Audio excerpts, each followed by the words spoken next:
arasında Tatar jırları da var, Kırım Tatarları jırları da var, hem de indi Türk jırları da var.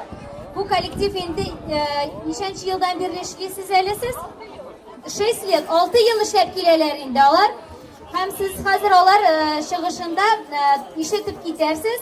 Baştan indi o bizden bular. Tatar halık jırı kübelek. Edegiz birgeleşip jırlıyık. İkinci jırımız bular bizden Tatar halık jırı Enise. Hem üçüncü jır Tuğay. Rahim itegiz İlsu Folklor Ansambli Litva şehirinde.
Asıl başım sen dolaşım eğer bulsam küpeler. Başım